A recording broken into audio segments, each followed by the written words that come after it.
All along the U.S. border with Mexico, American security patrols scour the desert for unauthorized border crossings. Every year, thousands of people are arrested for trying to cross this man-made divide. Some have crossed oceans, only to brave months trekking through the jungles of South and Central America. They take this risk for a chance at a new, better life free of war, famine, and poverty. And yet, the author argues, these resourceful, determined, and desperate human beings are called criminals and rapists by those in power. This isn't new. Throughout modern history, politicians, scientists, and naturalists have tried to paint the migrant as different, lowly, and dangerous, someone or something to be kept out with borders and walls. We will reveal how this perspective came about, and the benefit of building a future with safer migration, safer for both human beings and other migratory species that share our planet. We'll discuss how the botanist Linnaeus planted the seeds of modern racism, why 2 American eugenicists made the U.S. hostile for migrants, and how wildlife corridors can help animals move great distances in developed countries. We know that animals go on great migratory journeys. In fact, every autumn, eels from European ponds swim across the Atlantic all the way to the Sargasso Sea to breed. Millions of monarch butterflies famously migrate 3,000 miles from Canada to overwinter in Mexico. But for centuries, people didn't believe in migration, or even understand the concept. They assumed that animals were sedentary and remained in the region where they had been discovered. It took a long time for people to understand that nature is always on the move. The idea of a sedentary natural world stems from the 18th century, when European naturalists began to catalogue animal and plant species. Swedish botanist Carl Linnaeus, dubbed the father of modern taxonomy, is mostly responsible for this misunderstanding. Linnaeus believed that there had only been one initial migration throughout history, when all creatures from the Garden of Eden ventured out into an empty, virgin world. There, they settled into permanent habitats where they remained for thousands of years, waiting to be discovered. This belief in nature's sedentariness lasted well into the 20th century. Even when evidence of migration was discovered, it was viewed as abnormal and destructive behavior. Here's an example. The English zoologist Charles Elton helped popularize the myth that lemmings commit suicide by leaping into the sea. In his 1924 paper in the British Journal of Experimental Biology, he claimed they did this as a form of population control. But in actuality, the lemmings were migrating to find new habitat, something that often involves swimming across bodies of water. It was during World War II that proof of animal migration finally started to make its mark. This was thanks to a new technology of the time, radar, which was used to detect enemy planes and ships. One night in March 1941, British radar operators picked up a huge formation of flying objects across the English Channel. Investigating fighter pilots found nothing but the silent skies. So, dumbfounded, military officials decided that these spooky signals were the ghosts of fallen soldiers, which they called radar angels. But British ornithologist David Lack had a more plausible theory. He claimed that, rather than angels, these signals came from migrating birds, to be precise, starlings. And, of course, David Lack would be proven right. Along with this discovery, Lack had hit on a much broader truth: nature is a great traveler. Born in 1707 to a poor family in southern Sweden, Carl Linnaeus wanted to understand the order of all things that God had created. He thus established a 2-name classification system for every living species. This system, which we still use today, sorts animals and plants into their respective categories. Take our own Latin name as an example, Homo sapiens. The first word denotes the species' general category, in this case, homo, which is Latin for man. The second word denotes the species' specific characteristic, in this case, sapiens, which is Latin for wise. Though he is remembered for his achievements in natural science, Linnaeus also contributed some deeply harmful ideas to 18th century Europe. Carl Linnaeus helped cement racist ideas about human origins. Linnaeus had always been comfortable sorting animals and plants into their different families. But when it came to the specific question of human origins and race, he was reluctant to do this, at first. 18th century Europe was a time of imperial expansion. This expansion brought Europeans face to face with newly colonized people across Africa, Asia, and the New World. As they pushed into new territory, the imperialists characterized indigenous people as primitive, savage, and strange. This put Linnaeus in a bind. arguing that indigenous people had different origins from Europeans would go against the biblical story of Adam and Eve, something Linnaeus considered sacrilege. Alternatively, how could he admit that these same people shared a common ancestor when Europeans considered them to be primitive? He finally wrote in the 10th edition of his book on taxonomy, Systema Naturae, that human beings were composed of different subspecies. He classified the people of Asia as Homo sapiens asiaticus, those of the Americas Homo sapiens americanus, and those of Europe Homo sapiens europaeus. He considered the people of Africa, Homo sapiens aufer, the most distinct. Linnaeus formalized a whole belief system that gave European colonists authority to proceed with their endeavors. After all, they now had proof that they were a separate and superior race. By casting colonized peoples as fundamentally different, the imperial powers could argue that they should be considered subhuman, undeserving of the same moral and legal treatment as white Europeans.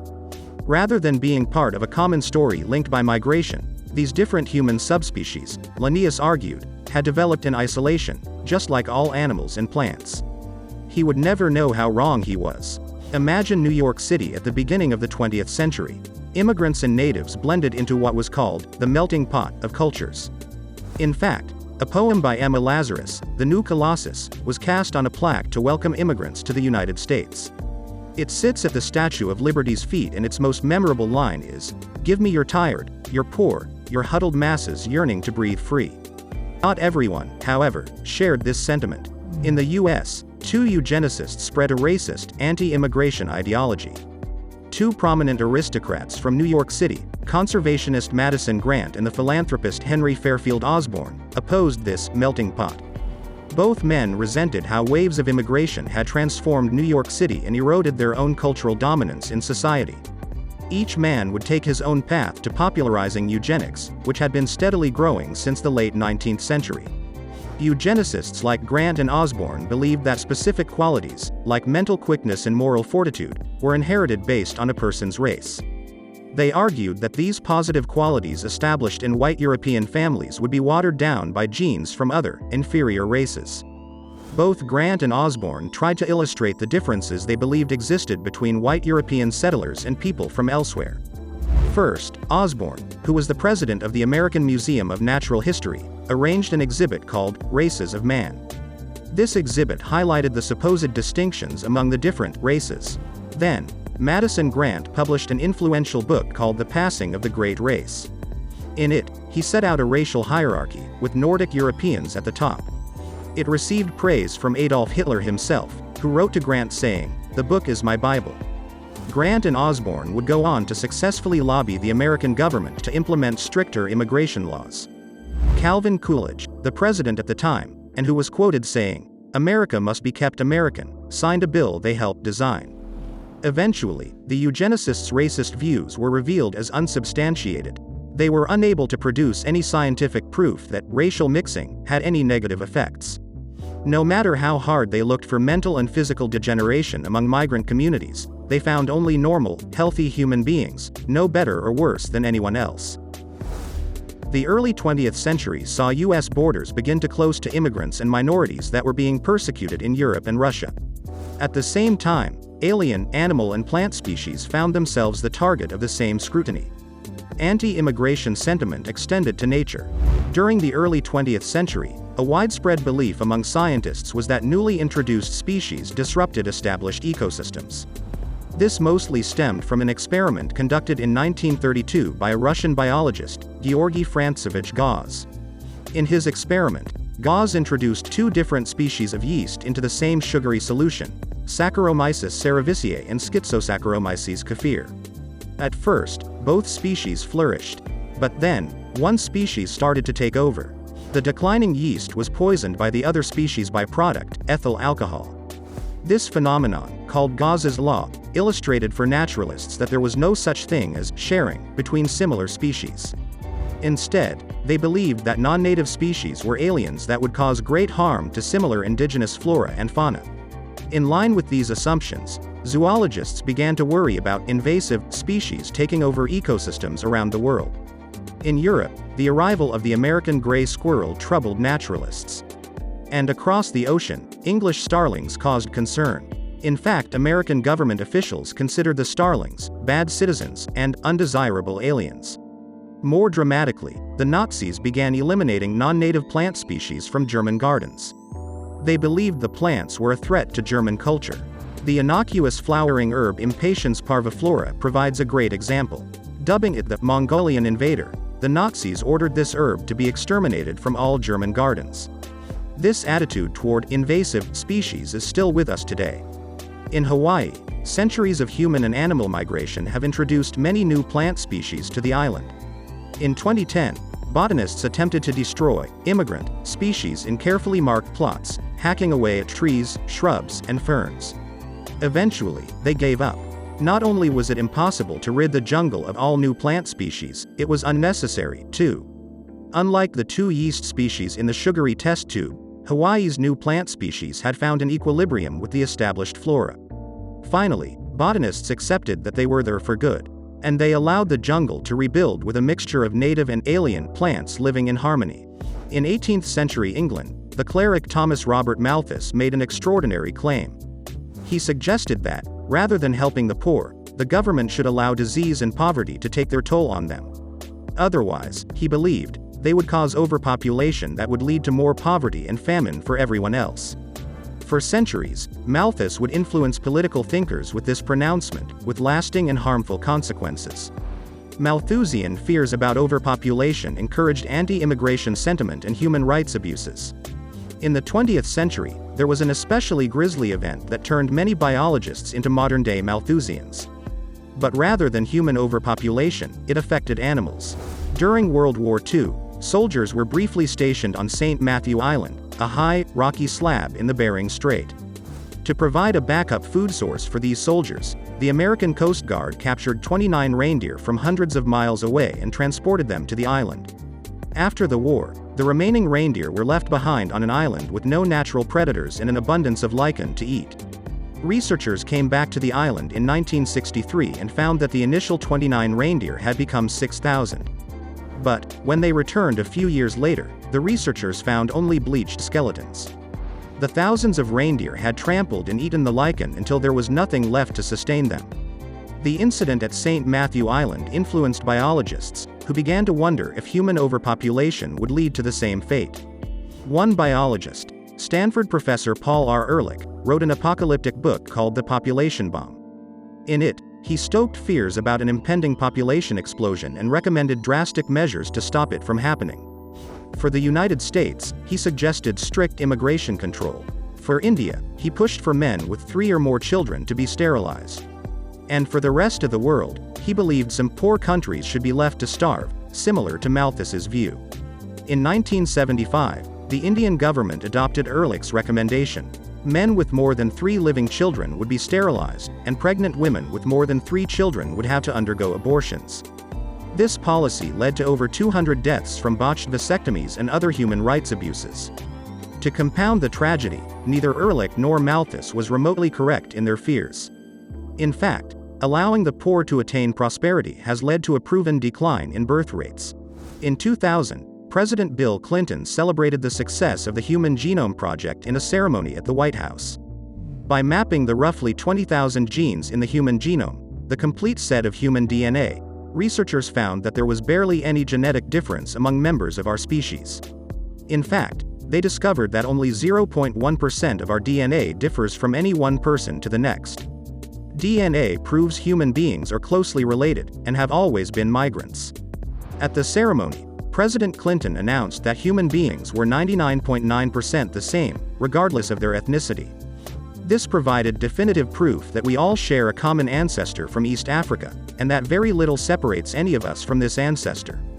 But even after this discovery, the idea that human beings evolved into separate races persisted. Though we share 99.9% of our DNA, the 0.1% is still significant, certain scientists claimed. In a New York Times op-ed, the biologist Armand Marie Leroy wrote that genetic data show that races clearly do exist. And at a conference featuring the race scholar Dorothy Roberts, one attendee argued that, while dogs and wolves are nearly identical at the genetic level, the difference between a dog and a wolf is huge. This 0.1% difference was enough to keep the old Linnaean belief of separate races alive. In fact, For white supremacists, it was proof that the races developed in isolation after an initial migration out of Africa. Finally, an ancient discovery shattered this illusion around race. The discovery? The DNA inside an ancient petrous bone. This is the part of the skull that covers the inner ear's tissue and tunnels. Since it's the hardest and most durable bone in the human body, scientists were able to find viable ancient DNA for the first time. This DNA revealed that ancient peoples migrated everywhere and never stopped. After they'd traveled from Africa to Eurasia and the Americas, some returned to Africa, leaving their descendants with Eurasian genes. The story contained in the ancient petrous bone is one of continuous movement, ancient people around the world mixing and merging. Physical differences, like skin color or height, are simply the shifting modifications of the human body reacting to different environments. Rather than Homo sapiens, a more fitting name for us would be Homo migratio. In September 2015, there was an image that caused grief around the world. A little Syrian boy, drowned, on a beach in Turkey. It also alerted the world to the scale of a new refugee migration, from war-torn and climate-ravaged countries in the Middle East, Africa, and South Asia. It didn't take long for this moment of empathy to wear off, however. The refugee crisis provoked a reactionary response based on lies and exaggeration. Escaping the Syrian civil war or climate change in sub-Saharan Africa, refugees have fled to Europe in droves.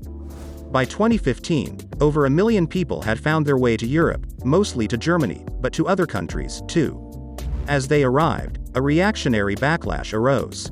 Nationalist sentiment drove political decisions across the West.